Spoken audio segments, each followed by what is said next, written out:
So with our lovely Mr. R, I did size him for a harness. We are going to be working a little bit with loose leash walking and some other skills as well.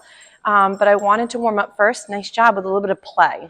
So the benefit of play, and especially dog-centric play, is you can start to expend your dog's energy in a healthy manner that isn't on necessarily you or, for example, someone else, or even a real creature that might be out in the real world.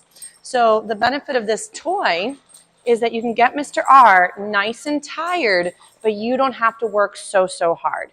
So my favorite part of this is that your dog can perform natural dog behavior, which consists of chasing, grabbing, shaking, biting, and again, this is a great outlet for a lot of dogs because it gives them a venue that's very dog-centric, but also can get them both mentally and physically a little tired.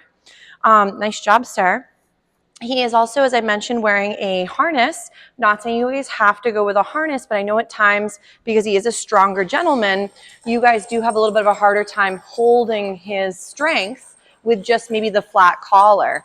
So the benefit of a harness that can be also attached in the front and the back is it gives you some variety for helping him through things he finds difficult. We'll discuss more with a loose leash walking in a little bit, but I always like to do a little bit of both mental and physical energy burning first, and then transition into other skills. Because if, let's say, my puppy has a lot of energy, and he doesn't always know how to take that energy and funnel it into, let's say, some constructive obedience skills, then we want to make sure that some of his needs are being met before we try to work on the skills we'd like him to learn. So getting him to practice a bit with this grabbing of the toy, chasing, but then also letting go, very helpful. So Ruger is also noticing his neighbor who's in the doggy day school as well today. So for Mr. R, I do recommend for down the road is to have a word that means to go grab the toy, and then a word that means to let go. So for my guys, I have go get it, means to go grab the toy or the item, and then I normally have drop it, but other folks might prefer give, out, release. So there's different slogans for letting go of the toy.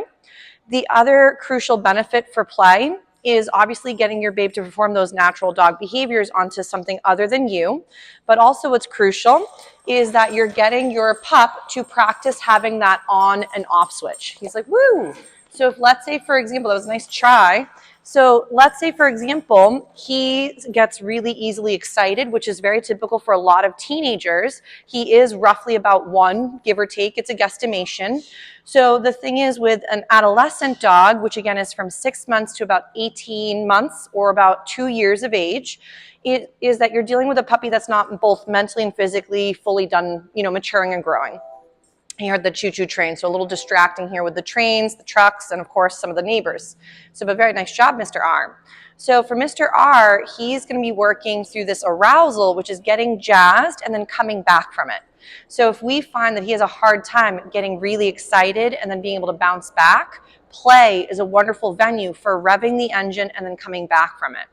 So this way, if let's say Mr. R has a hard time in general going from that overexcitement to thinking mode, play is a great way to, on purpose, get him jazzed and then bring him back from that. So this doesn't mean to get him so jazzed that he's incapable of thinking, but we want to make sure that when we're playing with him, it's enough to get sort of the ball rolling, but he can come back from it. So let's say he was playing, we could get Mr. R to do a little check-in with a little kissy noise. So I like to use my positive interrupter to get his little focus with my kissy noise and then feed for that.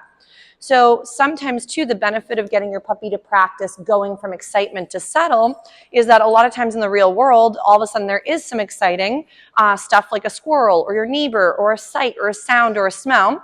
So I sometimes like to have him practice disengaging from the item. He's like, no, I really want it to wiggle again. But I like to get him to practice sometimes doing some of those find-its. Again, the toy's not going to wiggle until I want it to go ahead and start playing again with him. So as I mentioned, you might have a word that means let's go ahead and play, and then you'll have a word that means to drop or we're all done with the game. So I like to normally do finished when I'm all done playing or training, so the dogs know that we're done practicing together and that there's an end to the game. For Mr. R, we might say, are you ready? Is my starting point, and then go get it as my slogan to go grab the toy. He says, I got it. So let's say he grabs the toy, he was successful, very nice job. Then we might go into a drop it or give or out. So I typically go and get his attention, do a little find it. So in the beginning, find it's are your go-to dance move to get him to do something you'd rather when he doesn't know what the other big boy skill might be. So if he doesn't quite know how to let go in the beginning, I want him to think that there's value in letting go, it doesn't go anywhere, and that we can take a little break and then start again.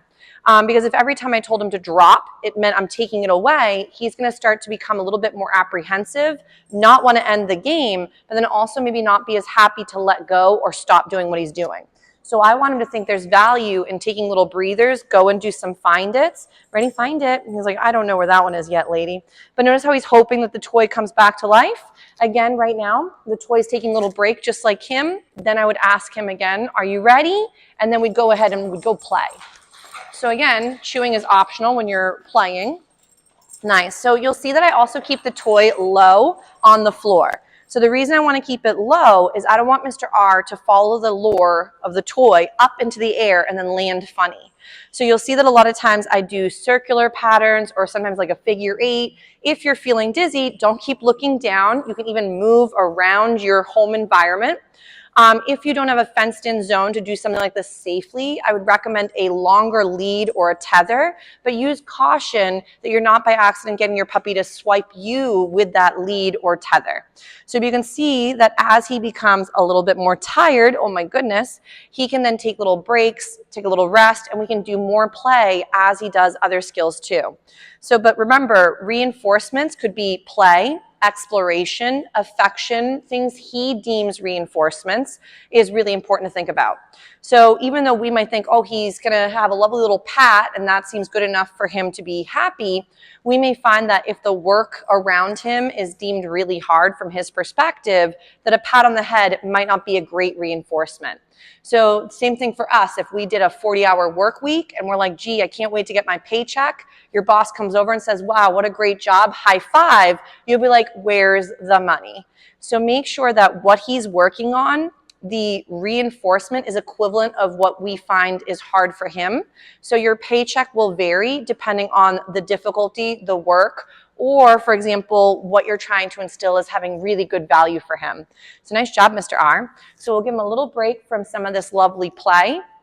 And then we'll go into working a little bit with leash pressure and loose leash walking because I know for him, he is a strong guy, and we want to make sure that everybody that's practicing is doing a great job keeping him safe and you guys at the same time. So Mr. R will take a little breather from this wrestles, and then we'll go into working a few more skills. But he did awesome. Great job, Ruger. So we'll do a little find it. Gorgeous. We'll just put, he's like, lady, the toy wiggled. I know, it's very exciting. Ready? Do a little find it.